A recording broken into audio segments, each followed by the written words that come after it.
So let's quickly talk about room temperature when it comes to baby sleep.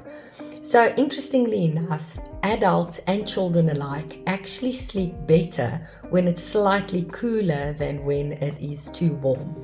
So heat is really the enemy of sleep. Nobody sleeps well. It prevents you from going into deeper sleep. Your body expends so much energy trying to regulate your temperature to cool you down, and it's extremely disruptive to your nighttime sleep. So with babies, we want them essentially in a slightly cooler room. Now, often moms will feel the hands of the child and be like, oh my word, my child is too cold, and then dress them a little bit warmer. You want to avoid doing this. It is very natural for the body to pull heat away from the extremities like the hands and the feet when we sleep to warm up our core.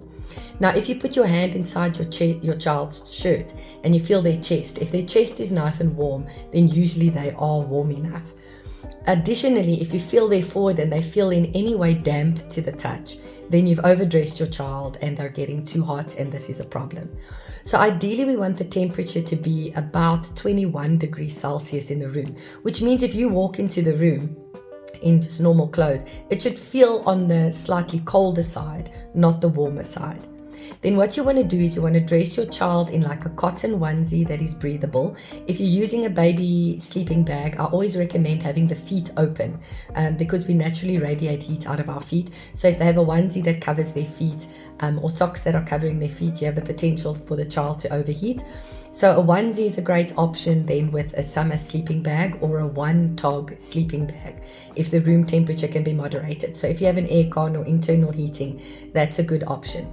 If you don't have any of those things available and you have a baby monitor that tells you the temperature in the room, or you can use one of those bath monitors in the bedroom to check what's the temperature in their room, you can get a good idea. If you're looking at a room with 24, 25, 26 degrees Celsius, that is extremely warm, and you might need to dress your child in summer pajamas. In extremely hot summer's day, you might even need to just have them in a t-shirt and a nappy to make sure that they're not overheating. Then another concern is early in the morning, there's a very sudden drop in the Earth's core temperature as well as our body temperature. Now, especially in winter, you'll remember you go to bed with a duvet somewhere down here, and by the time you wake up in the morning, the duvet is all the way up here by your neck. Okay, that's because we have that drop in our body temperature. Now, if the child hasn't got a suitable sleeping environment or the temperature can't be regulated, often there's that sudden drop early in the morning, and that can wake up the child because the child is getting really, really, really cold. Sometimes we also see that bedtime is extremely hot, but then throughout the night, once the sun has set, it gets super cold.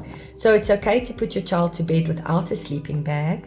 And then just before you go to bed, you can go into your child's room, and while they're sleeping, it's very cute. You can actually put them in the sleeping bag and they kind of wake up, roll over and go back to sleep. So you can always put the sleeping bag on a little bit later before you go to bed to help them regulate their temperature throughout the night.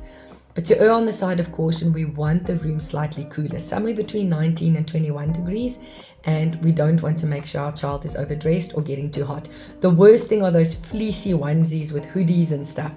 They are not breathable at all, and the risk for overheating is huge, and it is very disruptive to your child's sleep.